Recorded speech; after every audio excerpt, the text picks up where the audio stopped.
I'm Matthew Buckley Smith, and you're listening to SLEERICKETS, a podcast about poetry and other intractable problems. This week, I'm speaking with Ernie Hilbert, author of Storm Swimmer and a half a dozen other books. And I tend not to do a lot of very lengthy introductions. I try to name the most recent book, basically, by whoever I'm speaking to, and then leave it there. Because a lot of people I talk to are also academics and so forth. But Ernie is a bookseller, a musician, a poet, and various other things.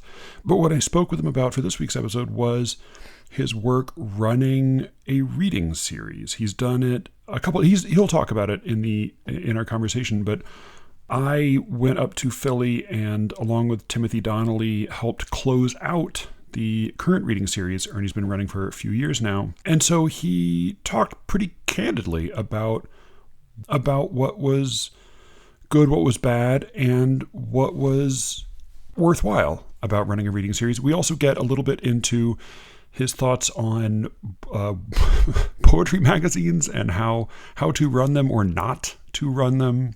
What makes an individual reading or reader good or bad, and whether or not you should start a poetry reading series. The title of the episode may give you an idea. Ernie is a gifted and classic talker. He's always fun to get in a room with and have a conversation with. And this is actually the first episode of the podcast that I recorded in the same room as my interlocutor. So this would not have been remotely possible without a very helpful WhatsApp tutorial from Alice on how to use the Zoom H6. And for that reason, the sound may be a little funny, a little different than what you're used to, and our conversation is going to be a little less edited than usual because for dumb, boring sound reasons. But I enjoyed it. I hope you will too, and stick around at the end of the episode for a preview of the most recent secret show. Now here's my conversation with Ernie Hilbert in Bauman's Rare Books, where he works in Philadelphia, Pennsylvania. So Larry Robin has been a fixture of Philadelphia bookselling and the arts for many years. And he had two bookstores at one point. I think there was one on Chestnut, and there was one that was right around the corner on 13th between Sansom and Chestnut, right around the corner from where we'll be later when we go to Fergie's. Mm-hmm. And it was a two-story bookstore, and he had readings there. And then the downstairs closed, it became a restaurant. He owns that building. So then it was just, he lived on the third floor, it still does, and has quite an archive back there, it seems, of things from over the last probably 50 or 60 years that he's been involved in literature and readings and things here in Philadelphia. So he has, and then there was, we did readings for a while when it was just the second story alone was the bookstore. And I read there with Tim Donnelly probably 10 years ago with Matthew Zapruder and Tim Donnelly. We gave a reading there. It was a very early form of what would become the Everse Equinox series.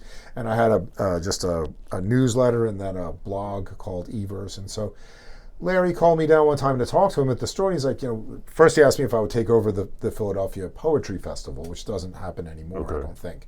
And I said, no, honestly, I'm far too busy. It would be irresponsible for me to accept something like that because I don't have the time.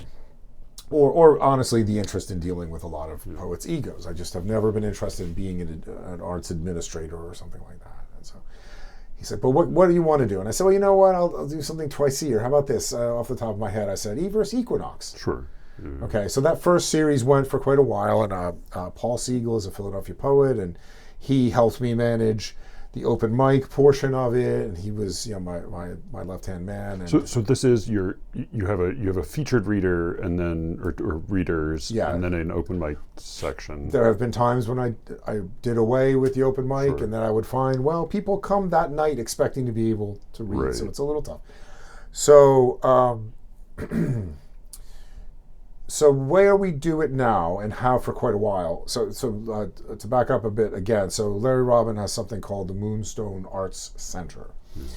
And that uses places all over the city. There's a place on Broad Street called the Brandywine Workshop that does prints and things like that. and is also an art gallery, I think. We've done readings there, and he does every Wednesday night at Fergie's. And so I said, well, we'll piggyback on that existing series. It's free, there's no charge at the door. There's a bar. You can get food. Comes up on the squeaky dumb waiter, which I comment on sometimes. People are reading and there's this squeak, squeak, squeak. You'll see. It's a real place. There's a stage. There's a PA. There's a drum kit and a piano. Bands play there. Usually after our session, which runs from 7 to 9. Sometimes there'll be comedians. There's a sort of improv group. Other times it's a band thing, and they come in. So it's a great space. Yeah. It's central. Fergie's has been instrumental in keeping arts alive in Philadelphia, and they've offered a lot of money for that space, and they will not sell it. And so you'll see what was just a little brick pub in the middle of a parking lot is now just swallowed by massive steel and glass condos. Developers have just filled, and he just didn't sell the space. Right. So it's this tiny space with like a gym over it, where you see people working out at a cafe, and like it's all brightly lit, and then there's this beautiful sort of like dimly lit, great ambience place where you can get good food and drink and things like that. So Fergie's has kept this going for a long time. So anyway, so we've done it there, and over the years we've had many great people come to town for it. And my original idea was to pair Philadelphia readers with people from other parts of the country or even from other countries, and to give poets a place on the stage as well, the stage and the page, as I used to like to say. Yeah. And then over the years I've had other people have helped me with it, and then I stopped it. I put it on pause when my son was born. I wasn't able to really do anything anymore. I didn't even really give my own readings anymore for a while. You know what that's like, right? You're a father of 2 girls, so you get very, very busy. And then John Walbarger, who moved here, and I had read with him in Montreal. I knew who he was, and then he turned up in Philadelphia. He was hosting a series at the Black Sheep Pub, which is right around the corner from here. It's a block from here. Great place. That was part of the Painted Bride Quarterly series. That's a magazine here in Philadelphia. I think it's associated with Drexel University. And so he hosted that, and then he had a falling out with them and was sort of at a loose end, and was very good at hosting, at finding people, at introducing them, and really reading their books and absorbing what they do. And honoring it, which is I always try to do as well. I don't just say. Okay. I mean, I've had readers. I've given readings where literally I'll say like, okay, it's 15 minutes past. Are we going to start? They'll be like, yeah, that's fine. It's rock and roll time. And then the person will say, oh, okay. Well, here's our guest, and then take my book and just read off the back of the book. And I could tell they didn't read my book. And at that point, it's better just to say, a poet, Ernie Hilbert. Might as well. So they just say, here's his bio, and here's the name of the book, and this is what someone said. I try to prep. I read the books, sometimes multiple books by the person. Yeah. I read about the person, I see what other critics have, and I try to do it. And John did that too, and he really set a very high bar as a poetry host. So I said, you know what? I used to have a thing called Everts. We could probably jump back on and do Wednesday nights at Fergie's. He said, yeah, he had loads of energy. He was just, loved it. And so he has since moved out of town last year, but which is one of the reasons I'm drawing it down. So once he did it, I said, you take the lead. I'll have ideas of people I want to bring to town. I'll introduce some of them, but you're going to do most of the footwork, okay? And we'll just call it this, and I'll say it's hosted by us. And so we did. So we did it for a few years. We kept it going through COVID, and we still did. In person? We moved it. No. We had one that was right before everything closed, which was one of the great packed houses. We do somewhere it's just, they say it's like a fire hazard. They're like, you can't let any more people up. So hopefully it'll be like that tonight. There'll be people for sure, but you never know. There's so many factors involved. Poetry readings, I feel like if you have, if you get to double digits, you feel like you're okay. Right, absolutely. It will be well into that. And so he ran so then we did that, and then we said, well, we're not going to just stop it. And we moved it to 4 times a year. solstice and equinox, just to give it a structure. There's there's no woo behind that. That's it's not actually. It's not a witchcraft. Right. No, people always wonder if I'm doing something, where we're out there doing a pagan ritual. It was just, it sounded good to me. Yeah. It was just alliteration, e versus equinox. And so he was great. So we continued doing it on Zoom, which is depressing. Yep. Still got decent turnouts. They've since that, now we've been doing it again in person for a while. Okay. And they try to do it hybrid, where they will have a computer and a camera there, so people can tune in. I don't think very many do. Right. If you've got 4 or 5, I'd be surprised. It's mostly in the room again now, and really we felt the difference. Zoom, I'm glad it was there. I'm glad we could keep doing it. And there was some sense of continuity as opposed to cataclysm, like the series has ended now. Right. But it really didn't feel the same. And no, you've probably been through all this. Thing. And everyone who's listening to your show will know exactly what I'm talking about. If they have tuned into readings, if they have given readings, it really has the convenience of reaching people who might not otherwise be able to be involved. But it also really just, it was cold. It didn't have the warmth of being in the room. And so we continued it. We did really well. We had a great time. And then, and so I was calling that 3.0 at that point. I don't remember what the 1 and 2 were. But the 1 was probably before it was even regular enough to have the name. Right. I would do things. I had Alpha Weaver and just, people come to town and I would call it that. And so 3.0 was really because John was looking for a new roost. He was looking for something new to do. He had a lot of energy, a lot of ideas. We had some great people come to town, So, and then he left and I said, well, I've already got some people booked. Yeah. So let me, let me go ahead and just follow through with the people I've got. You're the last. Okay. All right. And so it's supposed to be you, Tim Donnelly, and Area D. Matthews. And sadly, she had the scheduling conflict, so we weren't able to have her. But I'm trying to look to, over the years, we had 2 Pulitzer Prize winners, Vijay Seshadri, and others who probably will go on to be, I would guess, Pulitzer Prize winners in the future. Sure. As I look through here and see Eduardo Corral, and, Michael Dickman, Daisy Freed, Warren Longmire, Paul Muldoon was our other Pulitzer winner. Alpha Weaver, so Alexis Sears, who's a rising star, Matthew Zapruder. And the amazing thing is that there's no budget. So we got 2 Pulitzer Prize winners to come to town and read without offering them any money. But it's persuasive, and it's just a matter of sticking with it, because they'll say no for a while. But they'll kind of leave the door cracked a little bit. So this one will be it. I will still be in the wings doing things. If people need readings, I'll help them get onto someone else's bill, but it won't be my show anymore. Because I feel stressed, because you're probably like this.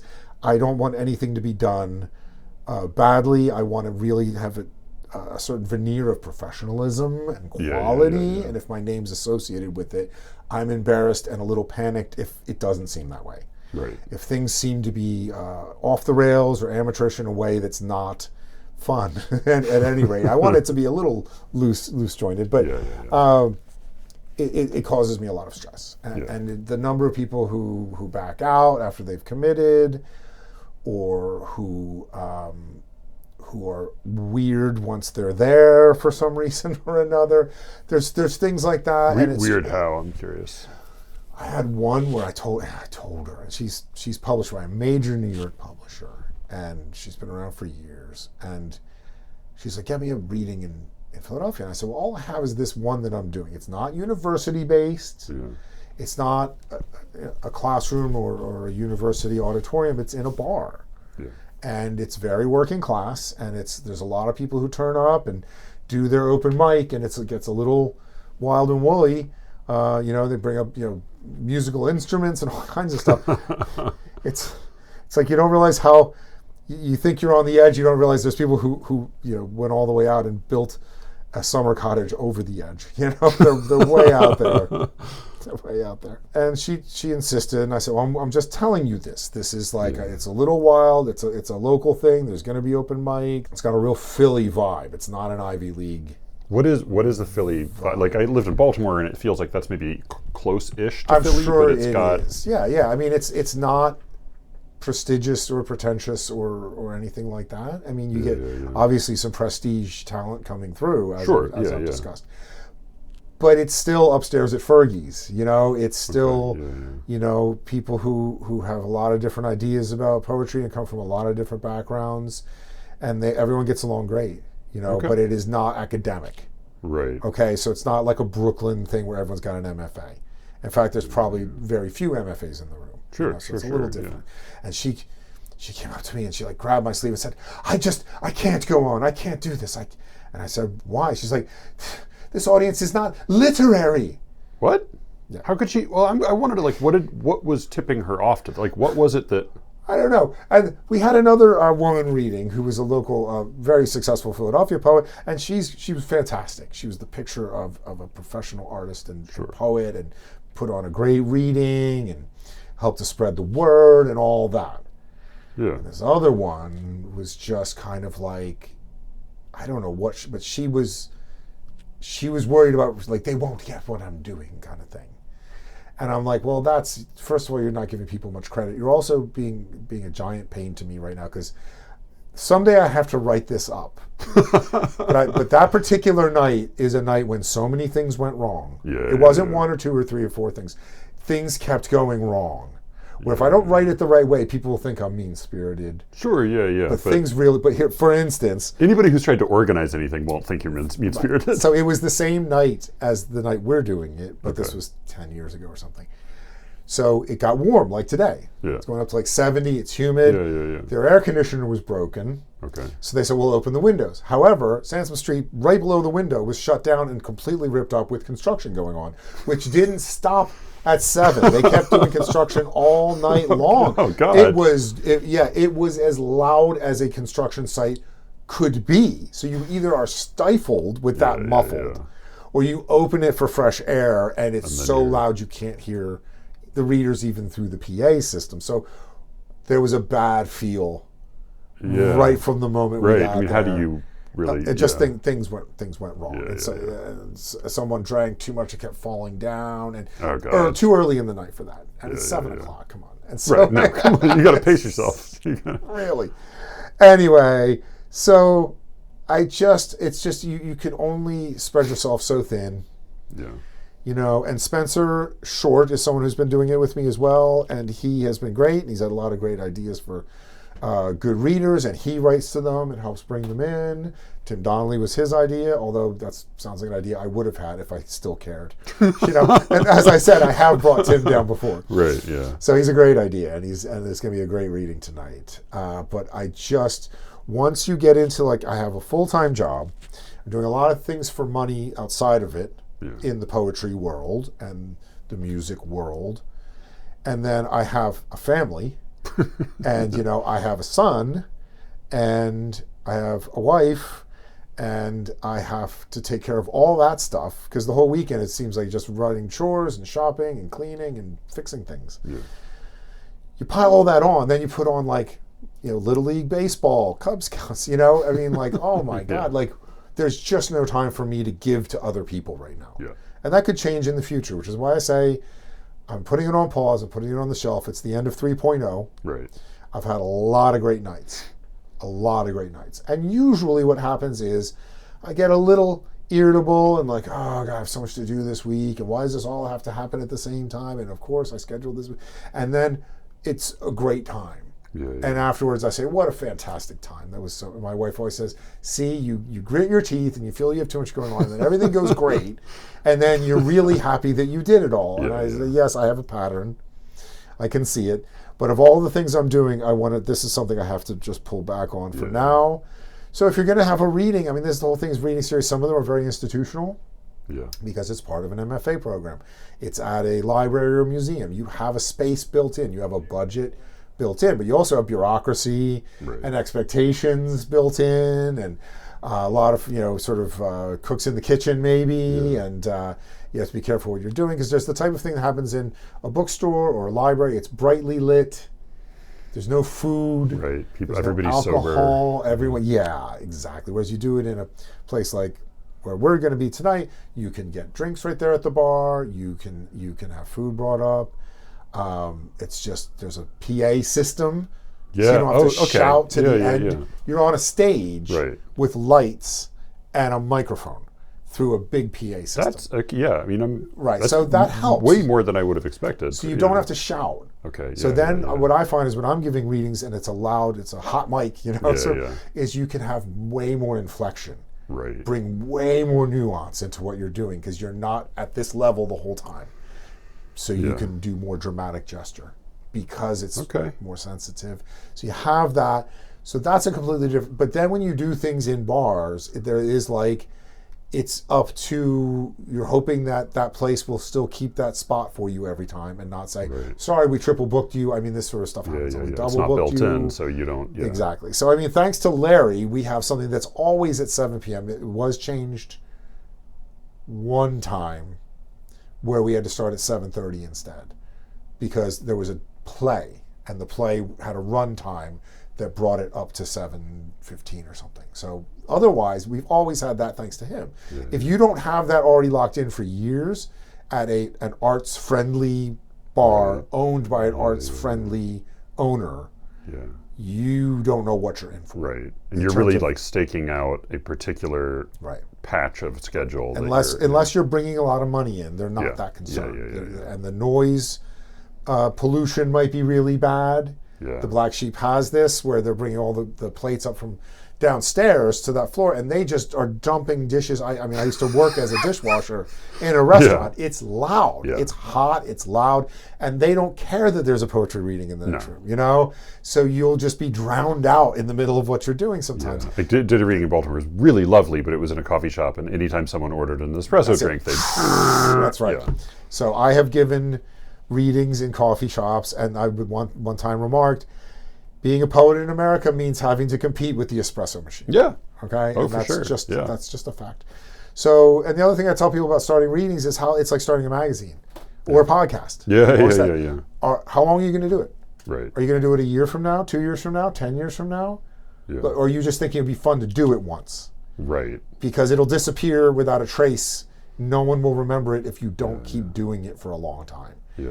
You don't have to do it forever. Everything has a natural span, and then it ends. Were you the one I was talking to who said everything in the poetry world should be done with a finite? Yes. Yeah.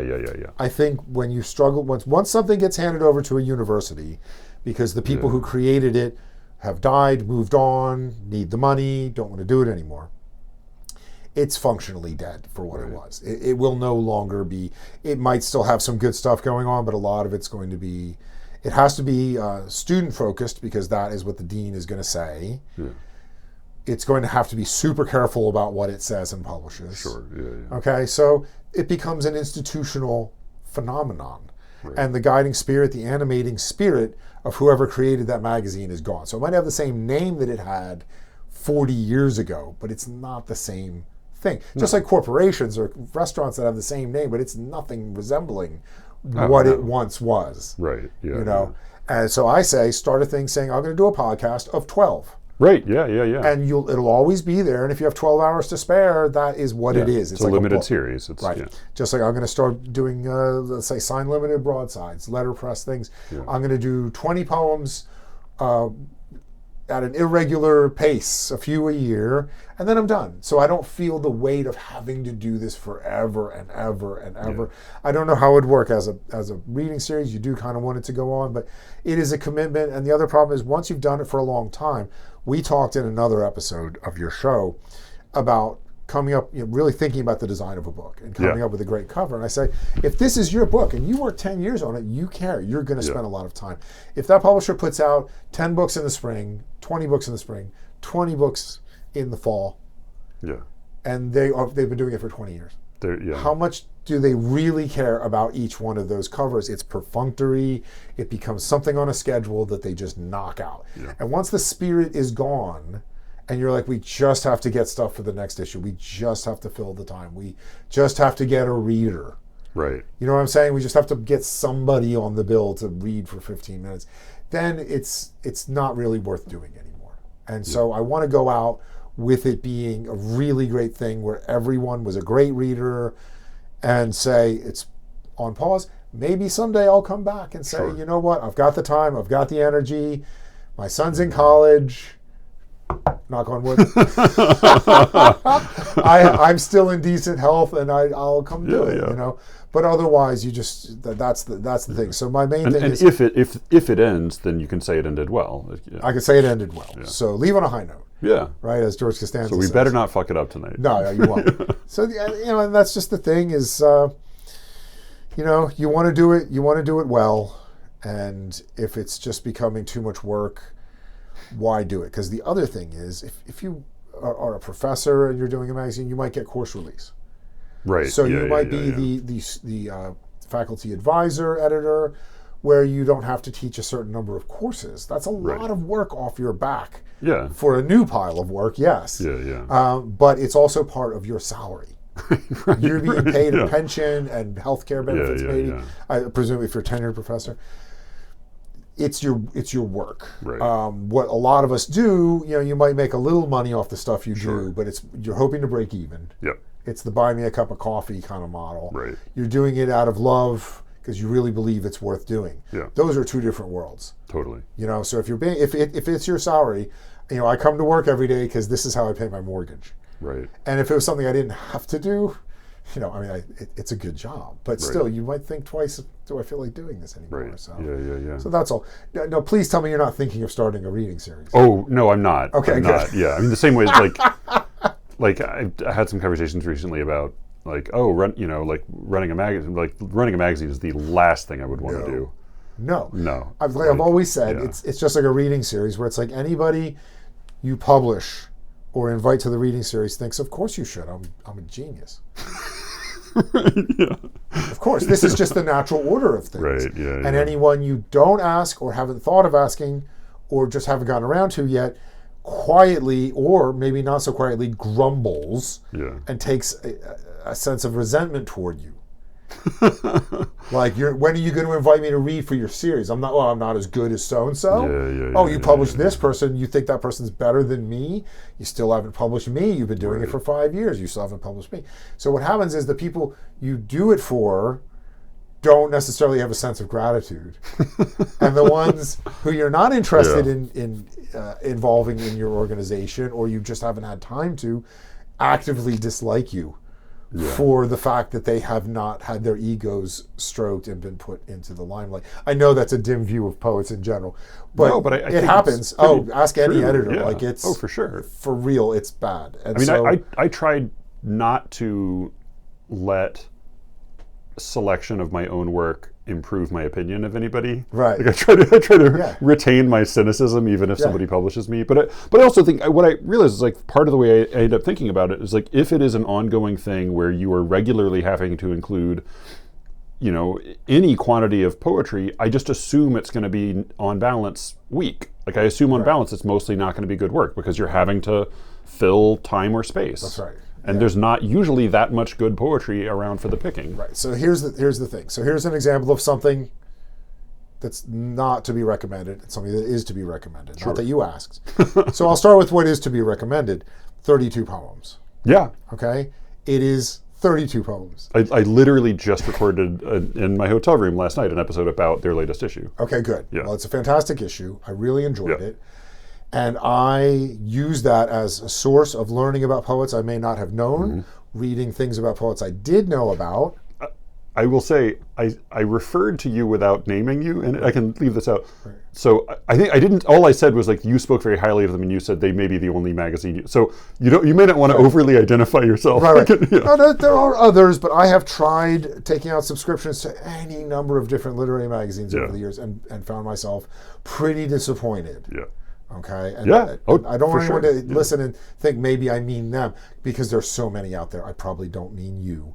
Okay. But 32 Poems has been consistently good for its entire existence, partly because it's so slender. You don't feel overwhelmed. Yeah. It's not filled with any, there's no padding. They don't have room to pad. Right. So it's 32 poems that all of which are one page, at most two. Yep.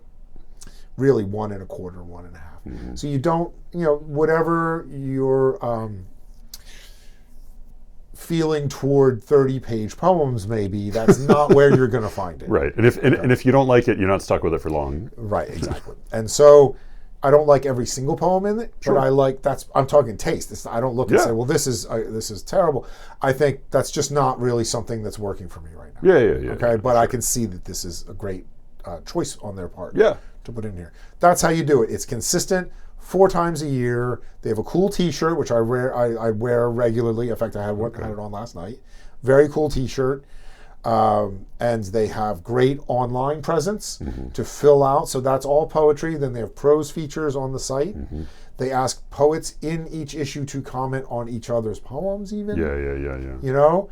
And so you'll say, I want to do this. They're like, oh, you're fifth in line for that one. Everybody wants to do that. I'll be like, oh, okay, I'll write about this one then, you know? That's great. So there's a sense of participation. I feel connected to new poets and older poets I've already heard about. Great. And it's consistent every 4 times a year. And you feel like I'm not overwhelmed. I don't have to stick it on the shelf and wait till this imaginary time when I have No, it. you can just sit down Keep and it around, read it and you in can a even quick read it in setting one and- sitting if you yeah. want. But I just keep it, I have coffee in the morning. I'm like, oh yeah, grab it, read 2 or 3. Okay, cool. And then the next day, read some more. How you don't do it is these ones, and this has been going on since the 90s, I remember, where it's like they will say they've accepted so many poems. Yeah. They've had 3 editors because someone leaves. Right, yeah. And the next person is stuck with everything they accepted, even if they don't want it. So Yeah. they accept a whole bunch more. Yeah. Because it's more controversial when you have a new editor who Peer Review did that, where they dumped people, right? yeah, so yeah. that is controversial, and I don't think Swanee it should be did done. it too, I think. Yeah, I think so. Where they're like, there's a whole new tenure, new look, year 0. We don't want any of the baggage of the last person. But I don't know, because I don't know what's happening there. Maybe they came in and that person accepted so much it would take them 10 years to clear it out. I mean, in a way, it's understandable from the editor's perspective. It's so shitty for the poet who got accepted. Of course, and then, it's so I could see both sides, Yeah, but nothing against either of those magazines. And so, but what you do is there's the ones where they just say, well, I want to add all my people. The next person. So even in the 90s, I would get an issue of something where it's a phone book. Yeah. It's like 1,000 pages of poems and book reviews and essays, and I'm like, no one's going to read this, and it'll say volumes 2 and 3, numbers, blah blah blah, as if like to fulfill the subscription requirement for libraries who paid for it. Here's 3 or 4 years of it in one volume, because that's fulfilling what you paid for. It goes on my stack of books I've intended to read for years and have not gotten around to. So you think in an ideal world, it was a desert island, I could bring this, Right, yeah. and I could read it. And this has happened to me in the last year. I had poems appear in something where it arrived and it was so many issues compiled into a single volume. I just flipped through thinking, I just am getting dizzy looking at this. It's not a magazine. I It's a think phone the book. single issue comic book model is probably about right. Yeah, because you'll read it. Like it's about that, sit down. I mean, these are lyric poems we're talking about. Yeah. And for everyone out there, I'm not talking about fiction. I'm not talking about long form criticism, investigative journalism. I love all those things. Yeah. I am talking only about short lyric poems when I talk about 32 poems being a model Yeah. of what I think works for me as a reader. Do you know the fiction magazine One Story? Yes, of course. Yeah, I think it's a great model. I don't know if I always agree with their taste, but at least like having this little pamphlet that's one story that you can just quickly read through, like that. That's a pretty good way to do it. It makes sense, and I want editors to challenge me by putting stuff in that is going to shake up the room. You know, stuff where it's like, whoa, hey, all right. Because many things I've come to love in music and art and books are things that kind of repelled me at first. Yeah. And there's people like this too. And they, that would be many of the hosts on my podcast have that effect on people. So probably myself you included. can't stop thinking about them because they upset you somehow. And it jarred you. And then you want to think, is the problem me? Yeah. Am I too square? Yeah. Am I too sensitive? Am I too naive? Now let me go investigate that again. But I can't stop thinking about it. And then 5 years later, I just go ahead and I have a new perspective because someone said something about it that makes me think a little bit differently. I like that. Yeah. I want to be constantly. Oh, for sure. What I don't like, Daisy Freed said this to me recently at one of the after parties for one of these e-verse readings, actually. And a bunch of people were talking. And she said, the problem is in American poetry, I'm paraphrasing here, is not bad poetry. it's mediocre poetry. Yep. Because it passes the bar. It makes it through, because there's presumably some kind of net that's kind of a sieve.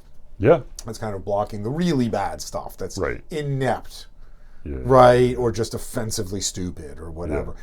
And there's all this stuff coming through that has the gloss and the finish of a finished product. Right. Maybe that's because of MFAs help that, workshops. I don't know. I'm guilty of giving workshops myself. Sure, yeah.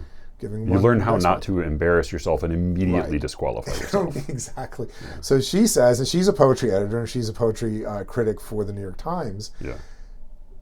And I take seriously what she says about things, and I thought, wow, that is actually an insight that hadn't come to me, that it is the mediocre that drives out, or doesn't drive out, it smothers the good in so much sheer volume. Right, that it's hard for the good to be noticed.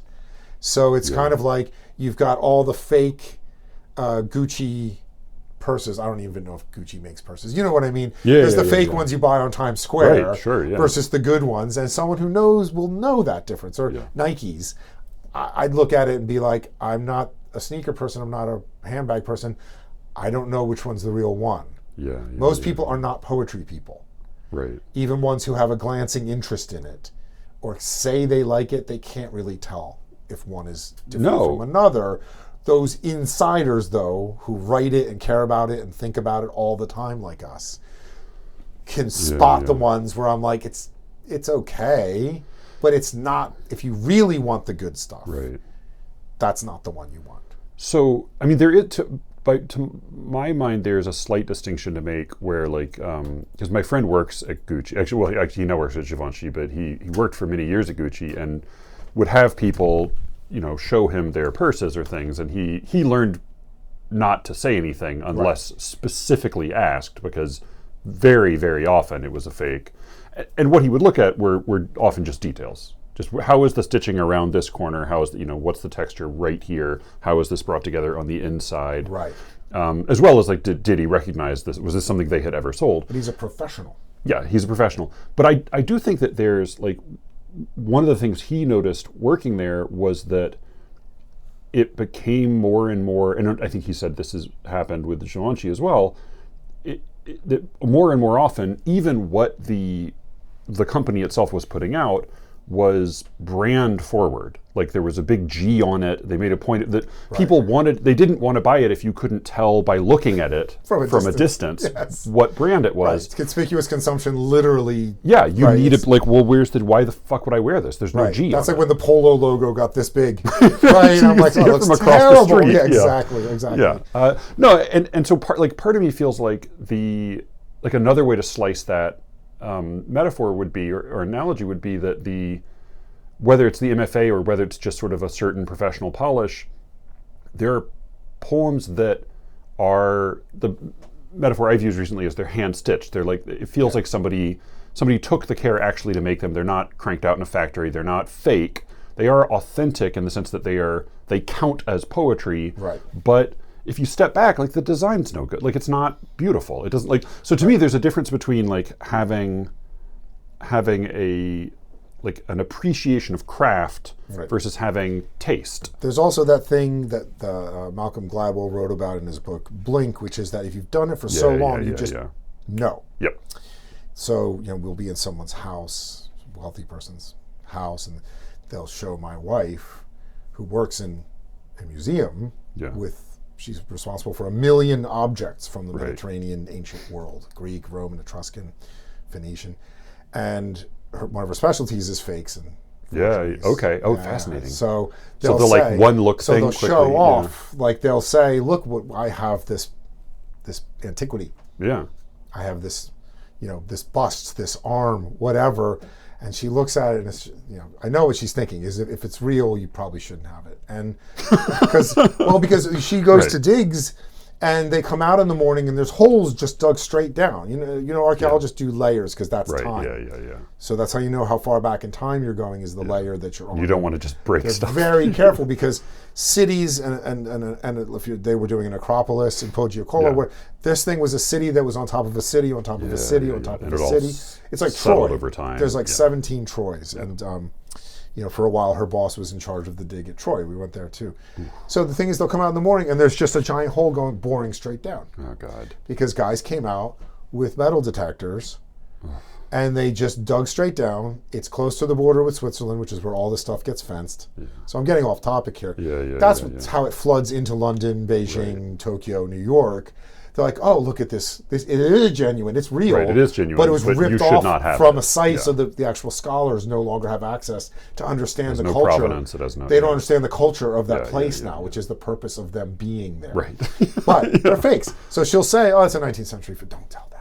Yeah. Just like you said, like your friend doesn't. Yeah, he's not going to tell you have a fake He bag. does not disabuse them, because they'll be like, first of all, I deal with this in the book world all the time with fake signatures, things like this. So someone spent thousands of dollars. You got to be careful. Yeah.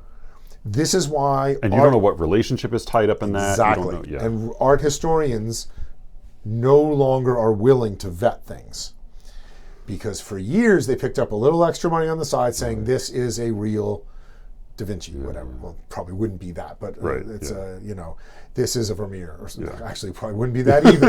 I'm trying to think of someone much more common, but you fill in that with whoever you want it to be. That's a Monet.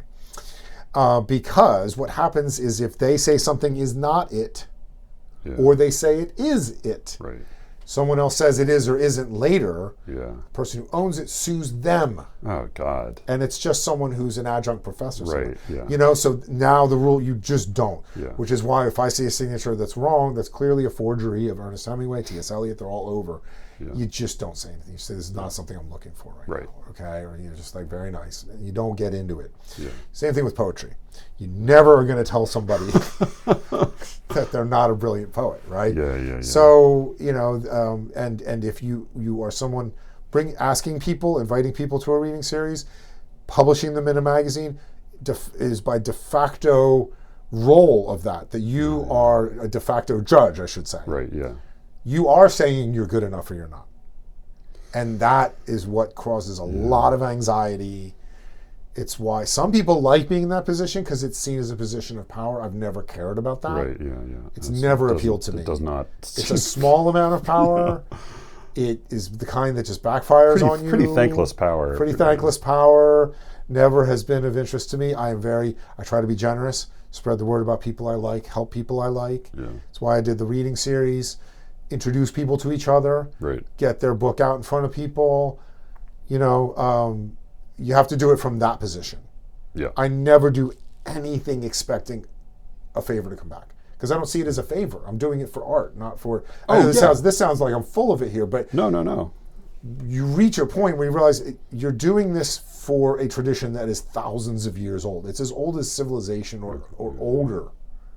Okay, you are simply a votive of that. You are an acolyte of that. You're keeping that lit. You're providing like one. If in order for a piece of art to survive and become part of the tradition, it has to be passed along a certain number of times to a certain number of people. You're sort of one handoff in that long chain. And it sort of reminds me of the haunting ending of No Country for Old Men. I don't know if you ever read that novel. No. By Cormac McCarthy. I'm going to ruin this for everyone who hasn't. But it ends with a dream of the sheriff who's never able to catch the serial killer, never able to bring justice to any of the killers. And his wife says something like, well, why'd you do it all these years? He's like, because someone has to try. And then he has a dream that it's dark and it's windy and they're primitive. They're like, Neanderthals or Cro-Magnon people, sort of. They're very primitive. And the father has a flame that's in a horn that's kept from the wind by the horn. And he says, he's like, I knew that he was going ahead into all that cold and darkness to light a place for us. And then I woke up.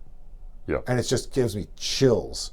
And it's like, I don't want to self-aggrandize here, but it's like all you are really doing, forget your ego. It's hard. You can't completely forget your ego. If someone insults your poetry, or there's always like backhanded comments. There's always weird things that you kind of have to not take to heart.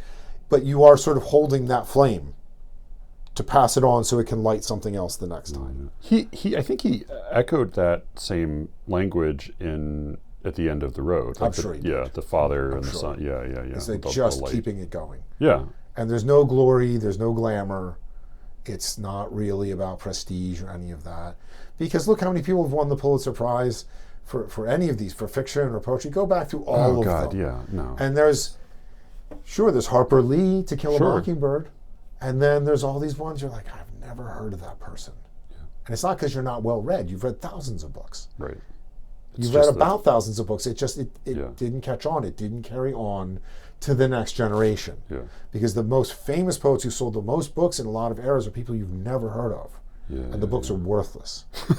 And someone like John Donne, who wasn't really read, right? Gerard Manley Hopkins, people like this. Yeah.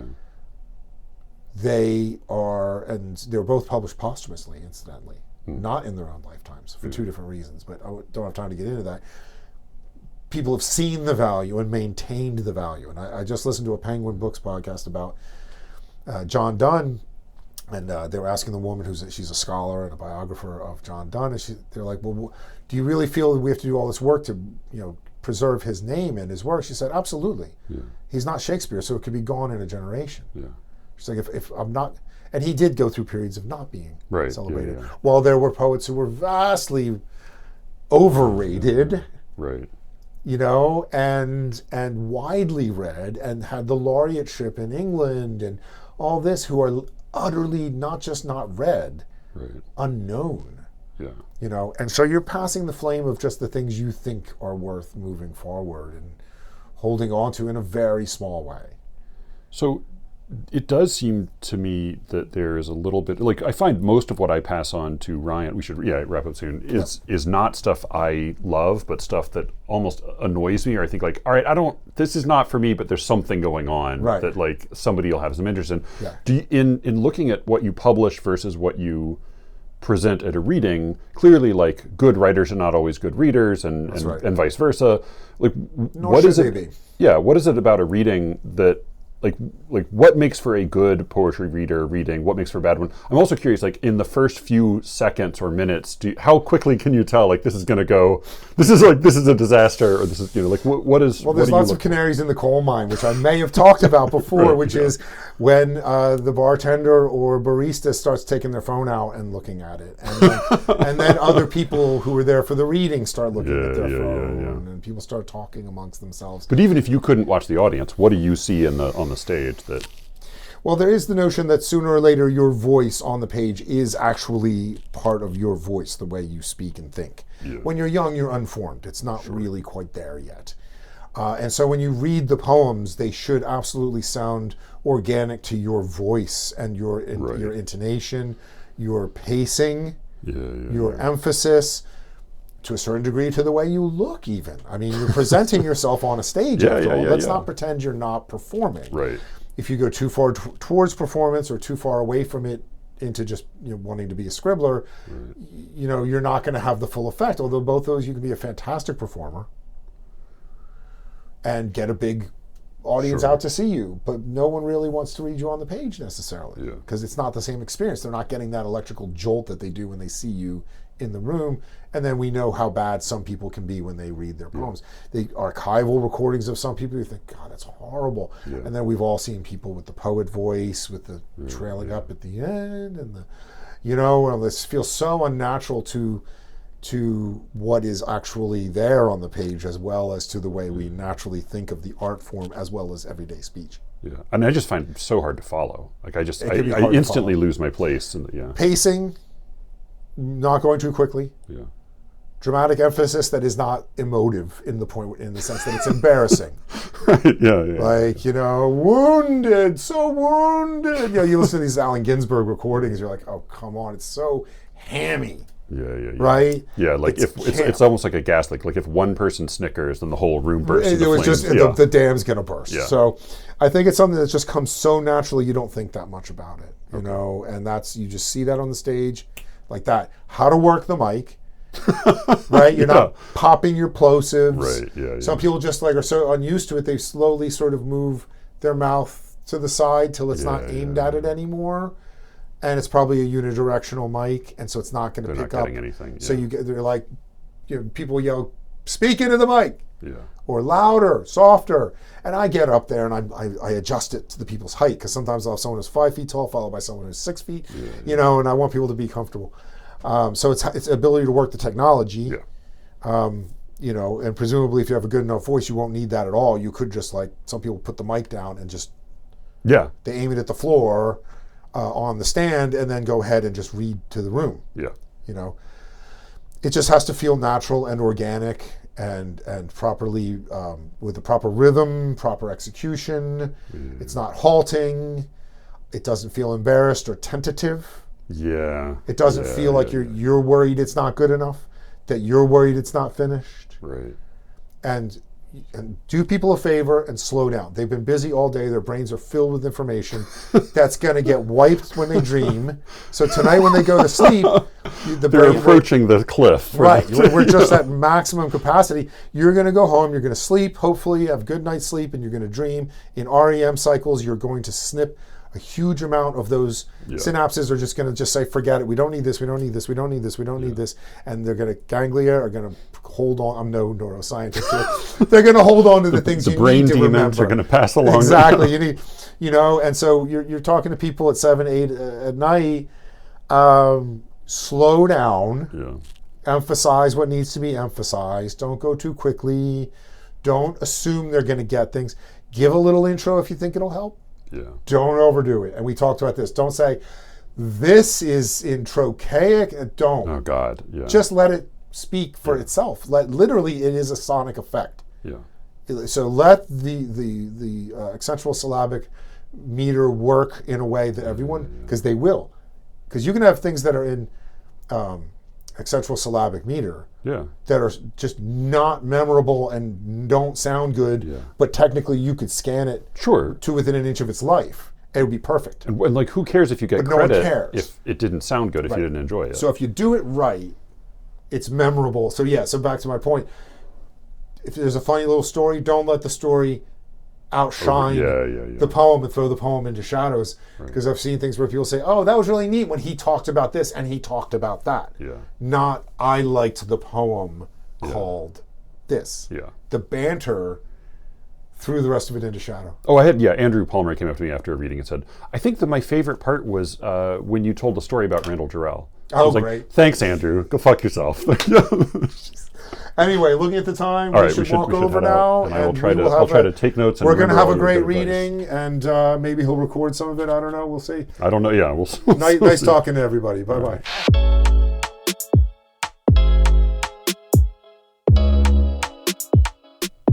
That was my conversation with Ernie. You can find links to all of the many different things he does in the show notes. Go check them out. Go buy Storm Swimmer. And I think he is going to be, I think Matt Wall is going to be in Philly soon, and Ernie may have something to do with him up there. But go drop in. I got an email from some poet recently who said she was going to Philly, and I said, well, go say hi to Ernie, if nothing else, because as I said, he is a raconteur for the ages. You can reach me, as always, at SLEERICKETS@gmail.com. And now here is a short preview of, I think, a really fun conversation I had with Cameron on the most recent episode of The Secret Show. To hear the rest, you can go to SLEERICKETS.substack.com and put your email address in for a free week's access today. Have you seen that that comment by D.H. Lawrence where he's like, and why do so many great writers also choose the homosexual persuasion? Where he just I can't remember exactly what he says, but he sounds so tortured. He's and you can't really work out whether he's tortured because he isn't gay, but he wants to be because he thinks that'll make him a great writer, or because he is gay and he hates being gay. I can't work. That's the two things that seem to occur to me, and I couldn't work out which one was what. I have a ContraPoints-esque argument I wanted to float by you. Because I am still halfway through that video. It is interesting. I mean, I think it's very she's a very good vehicle for Freud. Most of what she's talking about is just either Yeah. Twilight by way of Freud or Freud by way of Twilight. And I love Freud. So she's very entertaining and very, I still am no more interested in Twilight than I was at the beginning, but like she's very entertaining and Freud's wonderful. Oh, I think it's the best YouTube video I've ever seen. But yeah, no, she has like a whole like anxiety of influence thing going on with Freud, it seems. It's Yeah, I quite, mean, I yeah, think, it's fascinating. yeah, I also think like she's just sort of adopted the correct attitude, which is like she's very free with mocking Mm, him, but also like you would be an idiot to dismiss him. Like you would be an idiot to yeah, say like, "Oh, he's just a dumb old mean guy." Like he's yeah. clearly a genius, even if he's wrong about a ton of stuff, and he's very easy to make fun of, and like we should make fun of him. Well, Um, she calls him like Dr. Father all the Dr. time. Father, yeah, which is like that's great. Like that's a perfect way. And honestly, Yeah, like Freud's very funny. Like I can like yeah, it's like if I imagine Freud, like I think he probably would enjoy that. Like I think he would enjoy her treatment of him, and like that would be a totally fair mocking like name for him. Um, so here's my theory because I was thinking like, okay, all right, so assuming that what's not happening is that lots of great writers are like, God, I'm so good at writing. What if I be gay? like I think probably that's not happening. I mean, your own experience to the contrary. I know you decided to be gay in college, but like like he it just seems like decided is a little strange way of right, putting it for right. sure. Yeah, or you turned gay or you discovered your I don't know, whatever happened. Hmm. But like it but so like then I was thinking like, okay, but then why is there so much overrepresentation of gay people among great writers? Because like what's also not true, like I think a couple things are true. It would be very silly today, I think, to argue. And some people do argue this, but I think like it would be very silly. And I think you would just be demonstrating your own ignorance of the contemporary, American and British publishing landscape if you were to say like, oh, well, it's harder to get published if you're gay or a woman or not white today. Like that is simply not true when it comes like it may be true that there are problems you encounter growing up and you encounter outside of publishing, but like it's not true that being gay makes it harder to get published today. What is certainly true though is that it didn't help in the past. Definitely didn't help. It's not like the reason we have so many great gay writers is because it helped you to get published by being gay. Like that was not the case. But it made me wonder, like, okay, so why would it be the case that there's just such a huge overrepresentation of gay great writers? And one thought I had was a Freudian argument that Eileen Simpson presents in her book on Berryman and Berryman and Lowell and the rest, the Poets and the Youth, is an extended quotation from Freud where basically he says the distinction to make between amateur art and real art, successful art, is that all of it is just fantasy and wish fulfillment. But true artists are better at disguising their fantasies. And so if we take that as a kind of a model, then it makes sense that people who are gay would just they would basically have like from early on, they would have constant practice at disguising their fantasies. And so they would be more likely to be skillful in how they present their fantasies in a way that is then interesting and pleasing to a variety of people for the same reason that anybody who's gay, straight, or whatever, who's simply good at disguising his fantasies, is by Freud's logic going to be able to present what is still essentially wish fulfillment in a way that is more palatable to a general readership. Whereas the problem with amateur art, he points out, is that it's too embarrassing because it's too obvious what the fantasy is. Like we get embarrassed for the artist because we see like, oh no, you're just painting your own dream girl. That's really embarrassing. But then it made me wonder, like, so then would it be the case that as it becomes less stigmatized to be gay, we might start to have fewer great gay writers proportionally because they would be having to do less, childhood on constant disguising of their fantasies. Does that make any sense? Yeah. I mean, assuming Freud's right. Yeah, so assuming Freud's right, I think the answer is probably yes. I do wonder though if I think the problem is that we'd have to take on a sociological perspective. Like I have a little secret theory that like most human beings are like probably more bisexual than they think they are. And I like normally like to use like Greek culture to back this up. That Sure. like I think sexuality is heavily contingent on like socialization. If you'd like to hear the rest of that conversation, go to sleerickets.substack.com and sign up for the Secret Show. It is pretty fucking cheap. Oh, if you happen to have listened this far, I haven't said it in a while, but like, do feel free always to write in and tell me what you disagree with. Plenty of people already do, but I haven't said that in a while, and I really do welcome and appreciate argument, good criticism, good argument, and lots of different ideas. All right, thanks so much. I'll talk to you soon. Bye.